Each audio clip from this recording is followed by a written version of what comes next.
Hello, कैसन बानी आप सब देख रहल बानी भोजपुरी हिट खबर और हम हैं संदीप यादव। चैनल पर नया बानी तो चैनल को सब्सक्राइब जरूर कर ले। हम बता दी कि बहुत बड़ा एगो मूवी लेके आइल बानी खबर, जो उनकी फाड़ू खबर बा एकदम। ये फिल्म के स्टार कास्ट बावे खेसारी लाल यादव, रानी चटर्जी, मोनालिसा, मनोज टाइगर। सिंगर खेसारी लाल यादव, कल्पना, इंदु सोनाली, म्यूजिक डायरेक्टर राजेश रजनीश बावे। तो फिल्म तो जानिए गए हो हम लोग आप लोग कि कौन फिल्म है।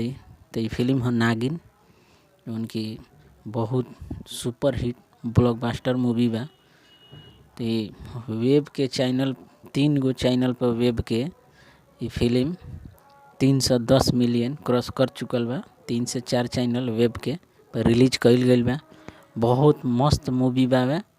ये रिकॉर्ड बा, खेसारी लाल यादव के नाम रिकॉर्ड बा, बहुत बड़ा रिकॉर्ड बा।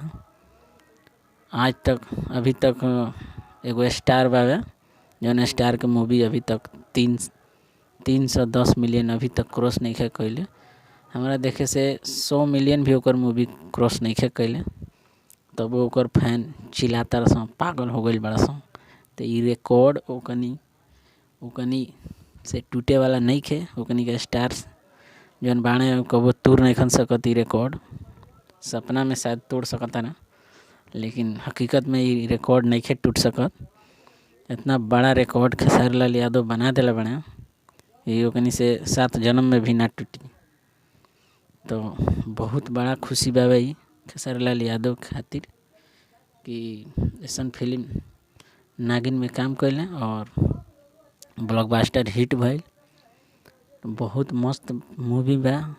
अभी नहीं खलो देख ले तो जा करके देख लो वेब कंपनी पर, और वेब कंपनी के 3 से 4 चैनल को सर्च करके देख लो।